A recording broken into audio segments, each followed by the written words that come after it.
इतनी नन्ही सी परी है लेकिन मुझे कोई गोद में नहीं लेने दे रहा। साहब सारा सामान हमने पैक कर दिया है। टमटम घर पर ना होने की वजह से आसपास देख रहा कि कोई रामपुर जा रहा हो, लेकिन कोई रामपुर जाने वाला मुझे नहीं मिला, तो फिर कहीं पैदल पैदल में चलते हो अब जो रामपुर की तरफ। चल देखा ना मैं क्या बब्बू को देख कर मम्मी बब्बू को देखा होगा खाना मेरे साथ चल दिया भाई। बब्बू को देखकर बब्बू को देखने जाओगा।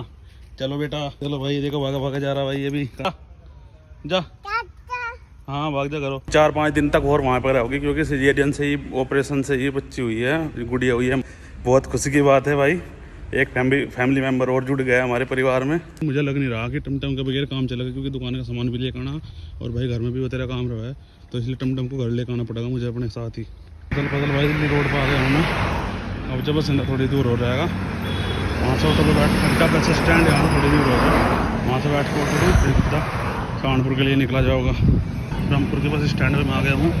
अब ऑटो को देख रहा कि कहाँ है ऑटो, देख रहे ऑटो तो मिल रही, देख रहे उनसे भरा में बैठ कर जाएगा। ऑटो रिक्शा में तो मैं बैठ गया हूँ, अभी थोड़ा टाइम लगेगा रिक्शा को चलने में। फाइनली रिक्शा वाला भी लेके चल दिया रिक्शे को, घंटा घर पे मैं उतर गया हूँ। यहाँ पे रोकने के बाद अब मैंने यहाँ से एक रिक्शा कर ली जो मुझे सीधा हॉस्पिटल पे लेके जाएगी। मैं तो मैं बैठ गया हूँ, अब मैं चल दिया हूँ घंटा घर पे होते हुए शहीद भगत सिंह चौक पे को निकलते हुए। देखो सामने शहीद भगत सिंह जी की प्रतिमा लगी हुई है और सामने ही आपको ये घंटा घर दिख रहा है, ये सहारनपुर का घंटा घर है। इस पे को घूमते हुए गोल चक्कर वैसे को घूमते हुए सीधा हम जाएंगे देहरादून रोड की साइड, जिधर ही हॉस्पिटल है हमारा। रिक्शा वाले को भी मैं कह रहा हूँ भाई थोड़ा जल्दी चल, मुझे अपनी गुड़िया से मिलने का बहुत मन कर रहा है, क्योंकि रात हो गई थी, अब तक सुबह तक मैंने उसको देखा भी नहीं। रिक्शा वाले को दम पैसे देने के बाद मैंने देखा कि हमारे रिश्तेदार भी यहाँ पर आ रखे हैं गुड़िया को देखने के लिए। कानपुर के निवासी होने की वजह से मेरे से पहले आ गए थे। फाइनली मम्मी के पास में आ गया हूँ, मम्मी सामान निकालने लग गई। अब गुड़िया को सब खिला रही है, लेकिन मुझे भी कोई गोदी में उठाने नहीं दे रहा। मुझे गुस्सा तो बहुत आ रहा था कि मैं सुबह को मिलने के लिए गुड़िया से आया, सब आपस में एक दूसरे से खिला रहे। रिश्तेदार जा रहे थे, सब अपनी अपनी गोदी में लेकर इसका खिला रहे थे, और मैं तो दूर से नहीं आ रहा था। मैं अपनी नन्ही परी को, एक तो नन्ही परी को नींद इतनी आ रही थी। फिर फाइनली इससे मिलने के बाद अब ऑटो रिक्शा में बैठ गया अपने घर के लिए, क्योंकि घर पे मम्मी को लेकर जाना हूँ। मैं मम्मी को लेकर घर में इसलिए जा रहा हूँ क्योंकि गधे पितरों की जो सीख निकाल ले जाएगी वो मम्मी जाके निकाल लेगी घर पर जाके। मम्मी जी के साथ बैठकर ऑटो में मैं चल दिया हूँ रामपुर मनिहारन की तरफ। इसके बाद हम अपने गाँव में जाएगा। रामपुर आके देखा तो रामपुर में फाटक पे बहुत तकड़ा जाम लग रहा था। ऐसा लग रहा था कि हमें 2-3 घंटे यहाँ पे लग जाएंगे। हमें बहुत जल्दी थी घर जाने की। भगवान के दया तो भगत सिंह हम रामपुर मनिहारन आ गए थे। ऑटो में तो उतरने के बाद हमने ई रिक्शा कर ली घर जाने के लिए। घर जाने के लिए रिक्शा में बैठकर फाइनली घर की तरफ को हम जल्दी। घर आने के बाद देखा क्या वपुन भी हमारे साथ रिक्शा में बैठ गया। रिक्शा में बैठाने के बाद हमने यहाँ पे उतार दिया, भाई को तो घर चल जा। घर पर उतरने के बाद हम सब घर आ गए और रिक्शा वाले भी अपने घर चले गया। आने के बाद सबसे बड़ी ताई जी ने सीख निकाल दी। सीख निकाल के देव पितरों की ताई जी ने पूजा भी करनी शुरू कर दी। देव पितरों की पूजा करने के बाद सारा काम निपटा था। सब कुछ निपटाने के बाद अब जो लड्डू ये ताई जी यहाँ पर पूज रही है, ये लड़कियों को दिए जाओगे। लड़कियों के नाम की सीख निकले है। सीख निकालने का ऐसा होता है, अगर लड़का होता है तो लड़का खाते हैं, सीख निकलेगा प्रसाद, और लड़की होती है तो फिर लड़कियां ही खाती है। लड़कों का 2.5 मन सीख निकलती है और लड़कियों की तो कम निकलती है। फिर फाइनली सबने ना लड़कियों ने लड्डू वड्डू खाने शुरू कर दिए। हमारे नाम का किसी ने लड्डू भी नक्का।